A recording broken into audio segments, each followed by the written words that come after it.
vamos a hablar sobre este tema que realmente nos llama la atención. Se está consumiendo más drogas en nuestro país, específicamente marihuana.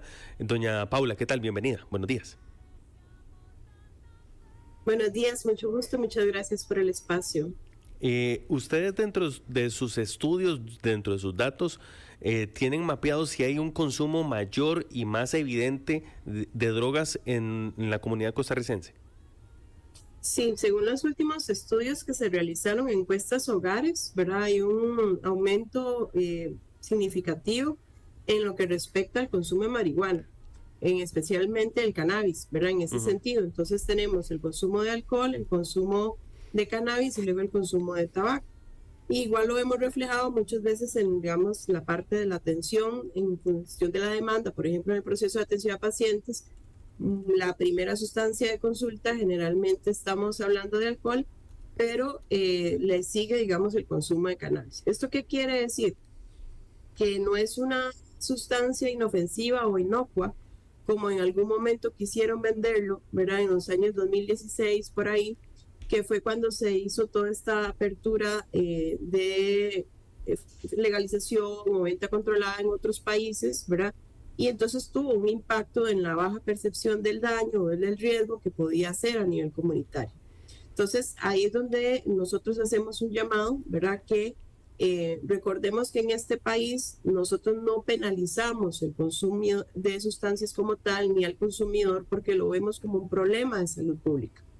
Pero cuando esto implica el riesgo hacia otros, como es manejar bajo efectos de alguna sustancia psicoactiva, llámese alcohol o cannabis, entonces sí están en un conflicto, ¿verdad?, con la ley, puesto que están poniendo en riesgo a esta persona y a terceros. Doña Paula, nos decía usted, la lista la encabezan la marihuana, el alcohol y el tabaco, pero hay no, el alcohol y luego tabaco y luego cannabis. Primero el alcohol. Ok, primero el alcohol. Pero el alcohol, siempre el alcohol, aunque es una de las sustancias de venta regulada, es la que más genera, digamos, problemática a nivel social. Claro. Bueno, esos tres encabezan la lista, pero a lo largo de los años, ¿ha venido alguna droga que ya esté queriéndose meter ahí en el, por decirlo, en el top de mayor consumo de los ticos? Porque vemos a nivel internacional, ¿verdad?, que hay nuevas drogas que se están volviendo tendencia y no sé qué tan real sean esos nuevos tipos de sustancias en nuestro país con respecto al consumo, si realmente está siendo importante. Claro, en realidad, si uno ve el histórico, ¿verdad?, Costa Rica siempre ha manejado el mismo patrón, de alguna manera se ha manejado en este margen, ¿verdad? ¿Qué quiere decir esto? Que siempre las encuestas donde más se ha visto, digamos, la problemática es en alcohol. Esa es como la sustancia psicoactiva titular. Seguido el tabaco, que estuvo, digamos, o tuvo en su momento, bajó, ¿verdad?, con toda la parte de control y toda la parte de la ley de libre de humo, pero luego entró toda la parte, digamos, de vapeadores y demás, que también tuvo como su repunte, digamos, en la parte histórica. ¿Qué pasa? Que el cannabis siempre fue la tercera, digamos, droga de alguna manera que estuvo ahí en auge y compitiendo, digamos, con el alcohol. Pero sin embargo, por mucho sigue siendo el alcohol, ¿verdad? En este porcentaje de la evolución, digamos, que hemos visto del cannabis, ¿verdad? 2020 ya empieza, 2022 empieza a repuntar, ¿verdad? Un poquito, claro, pero siempre titulando el alcohol, que es la problemática mayor. ¿Cuál es el rango de edad donde se presenta mayor incidencia? Generalmente lo que vemos es la edad entre la adolescencia y el adulto joven, ¿verdad? La parte de incidencia con respecto al cannabis. Igual las edades de inicio de tabaco y de alcohol especialmente, estamos hablando de los 18, 19 años. Ahora, esto es una edad bastante riesgosa a nivel neurocognitivo. ¿Por qué? Porque el cerebro todavía está en formación.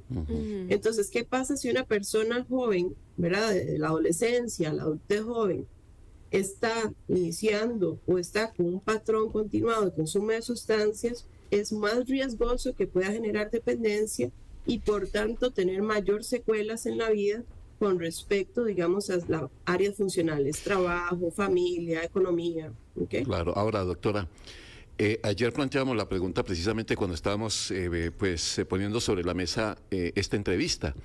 Y hacíamos la pregunta, como los problemas mentales hoy en día, que la depresión, todo esto que hemos hablado precisamente en este mes, ha crecido y es evidente y todos los expertos coinciden en lo mismo, la etapa que estamos viviendo, es consecuencia, a ver cómo planteo la pregunta, la gente cuanta más depresión siente, recurre a la marihuana o al revés, ¿es el consumo de marihuana el que está generando tanta depresión también en mucha gente?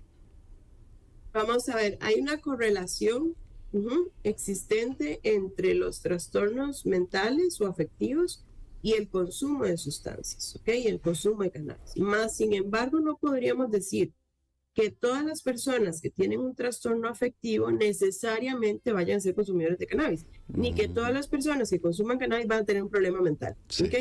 ¿Qué pasa esto? Que esto va a depender del metabolismo, va a depender de los antecedentes familiares, ¿verdad? Tanto para las enfermedades psiquiátricas como de la vulnerabilidad que tenga la persona a nivel neurológico. Entonces, es una lotería, ¿verdad? Vos puedes llegar y en algún momento haber consumido alguna sustancia, pero no sabes si vas a crear dependencia, si te va a crear un brote psicótico, si te va a hacer alguna alteración sobre la vulnerabilidad afectiva que tienes, ¿verdad? Si te va a despertar una crisis de ansiedad. Y otras personas que creen que se pueden automedicar con las sustancias. Entonces, sí sienten de alguna manera un alivio temporal, que no necesariamente es lo más beneficioso para su cerebro. ¿Por qué? Porque deja una huella. Y entonces, ¿qué pasa? Que la persona más adelante va a requerir más la sustancia, pero no está de alguna manera subsanando la necesidad real, que es lo que necesita un tratamiento de un clínico, un experto, ¿okay? Sino que es paliativo de alguna manera. Ahora, el tema de que el proyecto se quiera hacer para imponer sanciones más severas a quienes consuman precisamente bajo efectos de algún tipo de sustancia, no solamente el alcohol, es precisamente porque ya conocemos ampliamente las afectaciones que puede tener en nivel de visión, de reacción, etcétera, del alcohol.